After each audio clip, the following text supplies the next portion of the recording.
మనలో చాలా మందికి పవర్ అంటే మిలిటరీ పవర్ లేదా ఎకనామిక్ పవరే అనుకుంటారు. చాలా రిచ్ కంట్రీస్ లైక్ యుఎస్ఏ వాళ్ళ సాఫ్ట్ పవర్ ని మన మీద ఎలా రుద్దాలని చూస్తున్నారో మనలో చాలా మందికి తెలియదు. ఈ వీడియోలో అసలు సాఫ్ట్ పవర్ అంటే ఏంటి, అలానే యుఎస్ఏ తన సాఫ్ట్ పవర్ ని ప్రపంచం మొత్తం ఎలా ప్రాపగేట్ చేస్తుందో మాట్లాడుకుందాం. మనం చూసే చాలా విషయాల్లో వెస్టర్న్ ఇన్ఫ్లుయెన్స్ చాలా ఎక్కువ ఉంటుంది. ఇది మనం రోజు మాట్లాడుకునే విషయం కదా, కానీ ఇదంతా ఒక ప్లాన్ ప్రకారం మన పైన ఇన్ఫ్లుయెన్స్ చేయడానికి మన మీద రుద్దుతున్నారంటే నమ్మగలరా? నమ్మట్లేదు కదా. అసలు సాఫ్ట్ పవర్ ని ఒక పెద్ద కంట్రీ లైక్ యుఎస్ఏ మన మీద ఎలా ఇన్ఫ్లుయెన్స్ అయ్యేలాగా చేస్తున్నారో కొన్ని ఎగ్జాంపుల్స్ చెప్తాను చూడండి. హాలీవుడ్, మీడియా, డెమోక్రసీ, రిలీజియన్, ఇలా ఎన్నో టూల్స్ ఉన్నాయి వాళ్ళకి సాఫ్ట్ పవర్ ని మన మీద రుద్దడానికి. ఇలాంటివన్నీ యుఎస్ఏ తన ఇన్ఫ్లుయెన్స్ ని వేరే కంట్రీస్ లో పెంచుకోవడానికి యూస్ చేస్తుంది. ఈ వీడియోలో అసలు యుఎస్ఏ తన సాఫ్ట్ పవర్ ని ఏ టూల్ ని ఎలా యూస్ చేసుకుని ప్రాపగేట్ చేస్తుందో మాట్లాడుకుందాం. ఈ వీడియో కంప్లీట్ గా చూస్తే మీ అందరికి అసలు రిచ్ కంట్రీస్ అన్ని మనల్ని ఎలా ట్రాప్ చేస్తాయో అర్థమవుతుంది. ఇదేమి యుఎస్ఏ కొత్తగా చేయట్లేదు.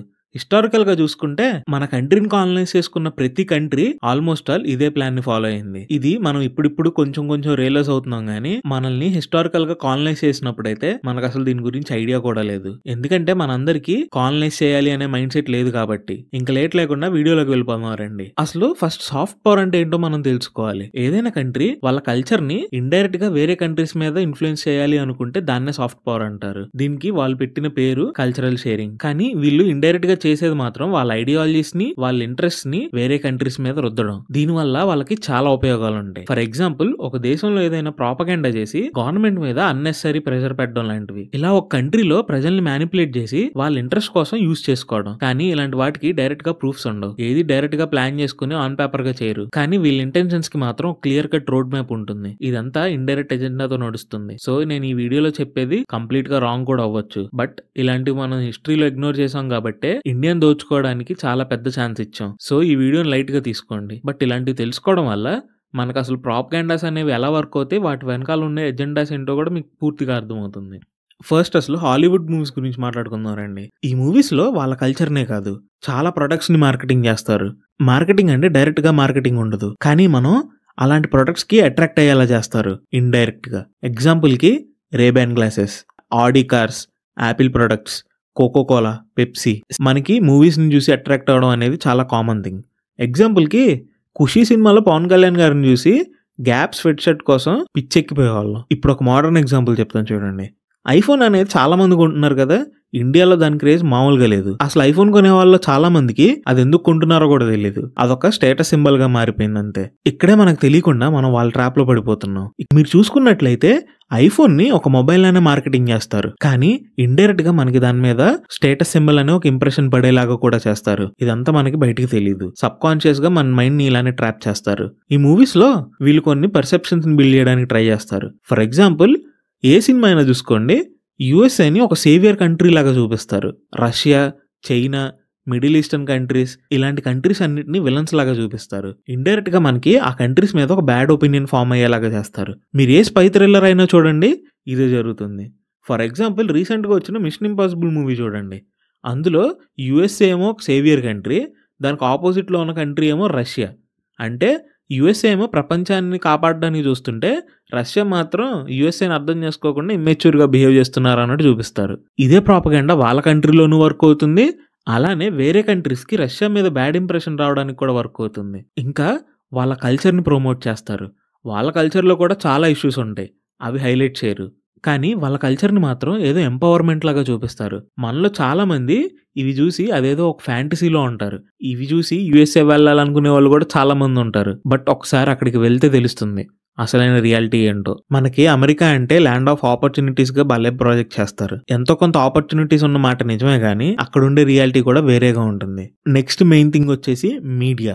మనం పెహల్గామ్ అటాక్ టైంలో వీళ్ళ డబుల్ స్టాండర్డ్స్ ఏంటో చూసాం కదా. నరేటివ్ మొత్తాన్ని ఎంత ఈజీగా ఫ్లిప్ చేసేసారో చూసాంగా. అసలు టెర్రరిస్ట్ అనే పదాన్నే బయటికి రానివ్వకుండా చేశారు. వీళ్ళ మీడియా మొత్తం అసలు టెర్రరిస్ట్ అనే పదం లేకుండా మిలిటెంట్ అనే ఒక పదాన్ని యూజ్ చేశారు. వెస్టర్న్ మీడియా గురించి డీటెయిల్ గా చెప్పాలంటే ఒక వీడియో సరిపోదు. టైం వచ్చినప్పుడు నెక్స్ట్ వీడియోస్ లో డీటెయిల్ గా ఎక్స్ప్లెయిన్ చేస్తాను. ఇప్పుడు మనం ఈ మూమెంట్ లో ఉన్నాం కాబట్టి అటాక్ గురించి మన అందరికి బాగా తెలుసు. కానీ ఈ మీడియా నరేషన్స్ అన్ని అంత ఎఫెక్ట్ ఉండవు అనుకుంటాం, కానీ ఫ్యూచర్ జనరేషన్స్ కి ఇదే సోర్స్ ఆఫ్ నాలెడ్జ్ అవుతుంది. వాళ్ళు దీన్నే కన్స్యూమ్ చేస్తారు. నిజంగా మనం వార్లో ఓడిపోయామనే నరేటివ్నే వాళ్ళు కన్స్యూమ్ చేస్తారు. ఫ్యూచర్ జనరేషన్స్ని పక్కన పెట్టండి, ఒకవేళ వాళ్ళ నరేషన్స్, వాళ్ళ పర్సెప్షన్స్ గానీ మనం మైండ్‌కి ఎక్కించుకుంటే ఇప్పుడున్న గవర్నమెంట్ మీద ప్రెషర్ పెట్టడానికి కూడా మనం ఆలోచించం. అంటే ఆలోచించండి. వాళ్ళు అనుకుంటున్నారు కాబట్టి ఇండైరెక్ట్‌గా మనం మన గవర్నమెంట్ మీద ప్రెషర్ పెట్టాల్సొస్తుంది. ఇప్పుడు డెమోక్రసీ గురించి కొంచెం మాట్లాడుకుందాం. అసలు డెమోక్రసీ అనేది యూఎస్ఏకి ఎలా వెపన్ లాగా అయిందో చూద్దాం. కోల్డ్ వార్ టైంలో యూఎస్ఏ ఏదో జనాల గురించి ఆలోచించేటట్టు డెమోక్రసీని బీభత్సంగా ప్రమోట్ చేశారు. కానీ అది కేవలం యూఎస్ఏకి ఎనిమీస్‌గా ఉన్న కంట్రీస్‌లో మాత్రమే. యూఎస్‌కి అలైగా ఉంటే ఆ కంట్రీలో డిక్టేటర్‌షిప్ ఉన్నా సరే, లేదంటే డెమోక్రసీ ఉన్నా సరే వాళ్ళకేమీ సంబంధం లేదు. మనం ఇదంతా ఏదో యూఎస్ఏ కంట్రీస్‌ని సేవ్ చేస్తుందనుకుంటాం కదా!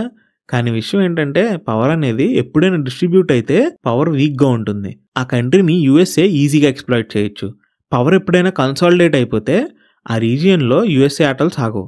దీనికి చాలా ఎగ్జాంపుల్స్ ఉన్నాయి. China, north Korea etcetera. ఈ కంట్రీస్‌లో కానీ వీళ్ళు డెమోక్రసీని ప్రమోట్ చేస్తే పవర్ పీపుల్ మధ్యలో డిస్ట్రిబ్యూట్ అవుతుంది కాబట్టి వీళ్ళ ఆటలు ఈజీగా సాగిపోతాయి. అందుకే చైనా గానీ, నార్త్ కొరియా గానీ మీడియాని కంప్లీట్‌గా సెన్సార్ చేసేస్తారు. అసలు అక్కడ పవర్ అనేది కంప్లీట్‌గా కన్సాలిడేట్ అయిపోయి ఒక్క మనిషి చేతిలోనే ఉంటుంది. అంటే డిక్టేటర్‌షిప్ టైప్‌లో అనమాట. సో, యూఎస్ఏ ఆటలు అక్కడ సాగడం అనేది చాలా కష్టం. బేసిక్‌గా యూఎస్ఏ ఎలా ఆలోచిస్తుందంటే ముందు ఆ కంట్రీలో డెమోక్రసీని ప్రమోట్ చేస్తారు. తర్వాత నెమ్మదిగా అక్కడ బిజినెస్ చేయడానికొస్తారు. వీటన్నిటికి ఒప్పుకునేవాడినే అక్కడ నించోబెడతారు. మనం చాలా ఎగ్జాంపుల్స్‌లో చూసాం. పెద్ద ఎగ్జాంపుల్ వచ్చేసి యుక్రెయిన్, ఇరాన్. ఇక్కడ లీడర్స్ అందరినీ వీళ్ళు నిలబెట్టిన వాళ్ళే. వీళ్ళు డైరెక్ట్‌గా నిలబెట్టరు. ఇండైరెక్ట్‌గా వీళ్ళకి అనుకూలంగా ఉండే వాళ్ళని మాత్రమే పైకి రానిస్తారు. వాళ్ళకి యాంటీ అయితే సడెన్‌గా వీళ్ళందరూ టెర్రరిస్టులు అయిపోతారు. అంటే ఒకప్పుడు ఇరాన్‌లో లీడర్స్‌ని కూడా యూఎస్ఏనే అపాయింట్ చేసింది. కానీ ఇప్పుడు వాళ్ళకి యాంటీ అయిపోయేసరికి ఇరాన్ ఏమో ఒక టెర్రరిస్ట్ కంట్రీ అయిపోయింది. ఒకసారి పాకిస్తాన్ ఎగ్జాంపుల్ తీసుకోండి. ఇక్కడ డెమోక్రసీ ఉందంటే ఎవడైనా నవ్వుతాడు. బట్ పాకిస్తాన్‌ని, ఇండియాని ఒకేలాగా ట్రీట్ చేద్దామని చూస్తారు. ఎందుకంటే పాకిస్తాన్‌లో వీళ్ళకి బిజినెస్ చేయడానికి చాలా ఆపర్చునిటీస్ ఉన్నాయి. అక్కడున్న రిసోర్సెస్ మొత్తాన్ని ఎక్స్‌ప్లాయిట్ చేయడానికి పాకిస్తాన్ అనేది చాలా యూజ్‌ఫుల్‌గా ఉంటుంది. ఇక్కడ డెమోక్రసీ వాళ్ళకి అవసరం లేదు. ఎందుకంటే అక్కడున్న రూలర్స్ కంట్రీ మొత్తాన్ని యూఎస్ఏ చేతిలో ఎప్పుడో పెట్టేశారు. ఇప్పుడు అన్నిటికంటే పెద్ద ప్రాపగాండా టూల్ రిలీజియన్. ఇది చాలా సెన్సిటివ్ టాపిక్ కాబట్టి నేను కొంచెం జాగ్రత్తగా మాట్లాడతాను. ఎంత తక్కువ మాట్లాడితే అంత మంచిది. రిలీజియన్ ప్రాపగాండా అనేది ఒక ప్లానింగ్ అండ్ ఎజెండాతో కేవలం ఇప్పుడు మాత్రమే జరగట్లేదు.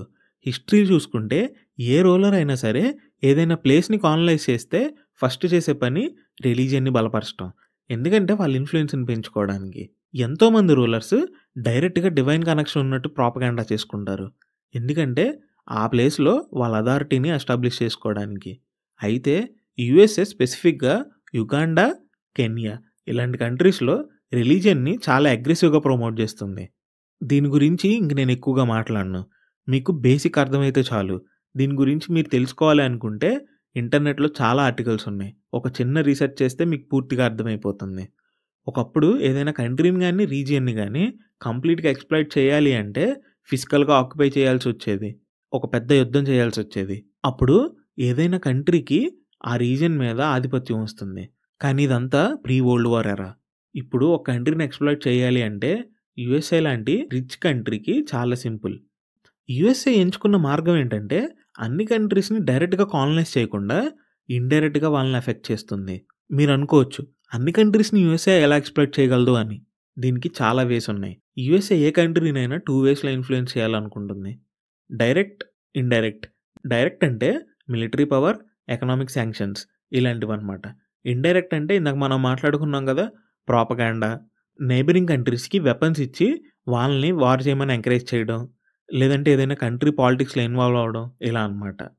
ఫస్ట్ అసలు యూఎస్ఏ కొన్ని కంట్రీస్‌లో డైరెక్ట్‌గా ఎలా ఎక్స్‌ప్లాయిట్ చేస్తుందో చూద్దాం రండి.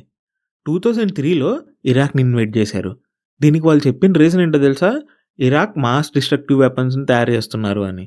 సేమ్ ఇండియా కూడా పోఖ్రాన్‌లో న్యూక్లియర్ టెస్ట్ చేసినప్పుడు మన మీద డైరెక్ట్ ఇన్వైడ్ చేయలేదు గానీ మన మీద చాలా ఎకనామిక్ శాంక్షన్స్‌ని విధించారు. ఇరాక్‌లో సద్దాం హుస్సేన్ అధికారంలో నుంచి దింపి అక్కడ ఎలక్షన్స్ అయ్యేలాగా చేశారు. ఇప్పటికి కూడా యూఎస్ఏ మిలిటరీ డైరెక్ట్‌గా ఇరాక్‌లో ఆపరేట్ అవుతుంది. అందుకే వీళ్ళు ఇరాన్‌ని అపోజ్ చేసినంత దారుణంగా ఇరాక్‌ని అపోజ్ చేయరు. ఎందుకంటే కంట్రీ మొత్తం వాళ్ళ కంట్రోల్‌లోనే ఉంది కదా ఇప్పుడు. ఆఫ్ఘనిస్తాన్‌లో తాలిబాన్‌లకి యాంటీగా మిలిటరీ ఆపరేషన్స్ చాలా చేశారు. మరి ఏమైందో తెలీదు గానీ సడెన్‌గా మధ్యలో ఆపేశారు. ఇదో పెద్ద కాంట్రోవర్సీ. లిబియా అనే కంట్రీలో ఉన్న రిసోర్సెస్‌ని ఎక్స్‌ప్లాయిట్ చేయడానికి అక్కడ గడాఫీని తప్పించి ఒక పొలిటికల్ అన్‌స్టెబిలిటీని క్రియేట్ చేశారు. ఎప్పుడైతే పొలిటికల్‌గా కంట్రీ అన్‌స్టేబుల్‌గా ఉంటుందో, ఆ కంట్రీలో ఉన్న రిసోర్సెస్‌ని ఈజీగా ఎక్స్‌ప్లాయిట్ చేయగలరు. ఇప్పుడు యూఎస్ఏ చేస్తుంది కూడా అదే. యుక్రెయిన్. మీ అందరికీ తెలుసు కదా! యుక్రెయిన్‌ని నాటోలో జాయిన్ చేసుకోవడానికి యూఎస్ఏ అండ్ యూరోపియన్ కంట్రీస్ చాలా ట్రై చేసినాయి. కానీ దీనికి రష్యా ఒప్పుకోకపోవడంతో యుక్రెయిన్‌కి వెపన్స్ ఇచ్చి, వాళ్ళతో వార్ చేయించి, అనవసరమైన కాన్‌ఫ్లిక్ట్‌ని క్రియేట్ చేస్తున్నారు. దీనివల్ల బెనిఫిట్ అయ్యేది ఎవరో తెలుసా? యుక్రెయిన్ కాదు, రష్యాను కాదు. యూఎస్ఏ. ఎలా అనుకుంటున్నారా? యుక్రెయిన్‌లో ఉన్న రిసోర్సెస్ మీద యూఎస్ఏ కన్నుబడింది.